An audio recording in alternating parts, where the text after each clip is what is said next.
Ciao a tutti, io sono Denia. E io sono Francesca, siamo operatrici naturalistiche della Società Alpina Friulana della sezione del CAI di Udine. Oggi vi prepariamo per fare un'escursione in montagna. Vi consigliamo qual è l'abbigliamento adatto, cosa non può mancare nella vostra attrezzatura e soprattutto cosa mettere nello zaino. L'abbigliamento sembra una cosa banale, ma per fare una bella escursione in montagna senza sorprese è fondamentale. E poi nello zaino ci mettiamo solo lo stretto necessario, anche perché lo portiamo noi sulla schiena. E quali sono le cose essenziali?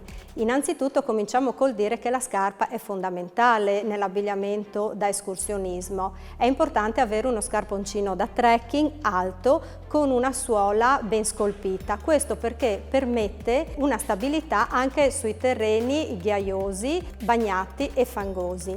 È importante abbinare un calzettone elasticizzato e rinforzato nelle zone di maggiore sollecitazione, quali la punta, il tallone e la caviglia.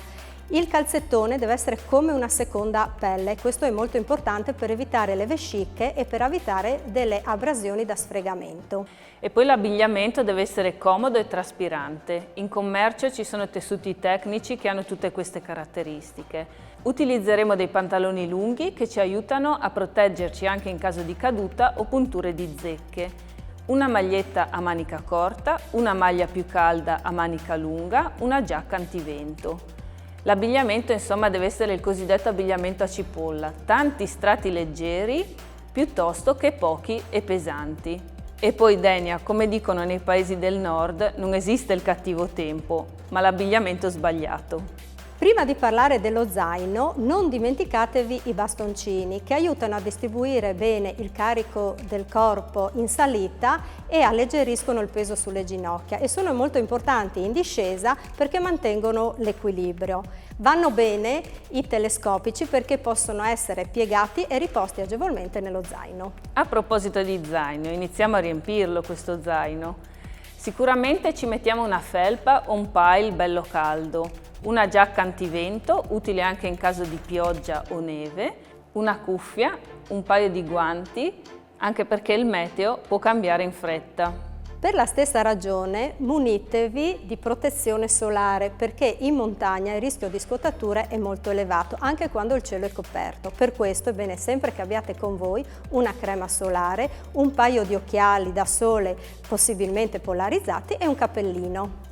E poi nello zaino ci mettiamo una bella scorta d'acqua. Utili sono le borracce termiche, in modo da avere acqua fresca d'estate e una bevanda calda d'inverno, in modo da poterci reidratare durante tutta l'escursione. E da mangiare. Anche se pensate di fermarvi in rifugio, è meglio sempre essere autosufficienti. Pertanto è bene avere una scorta di cibo energetico come le barrette, la cioccolata o della frutta secca e se vi fa piacere anche un frutto fresco e un panino se pensate di stare fuori tutta la giornata. Ok Denia, abbiamo messo tutto nello zaino, però un piccolo spazio per un sacchetto di nylon lo troviamo, anche perché noi le immondizie ce le riportiamo a casa. E poi potrebbe esserci utile anche per raccogliere qualche erba. Certo, ma se non sapete riconoscere piante è bene che fate attenzione a quello che raccogliete. E un'altra cosa che vi raccomandiamo, se andate in montagna per la prima volta è meglio che lo fate con delle guide esperte.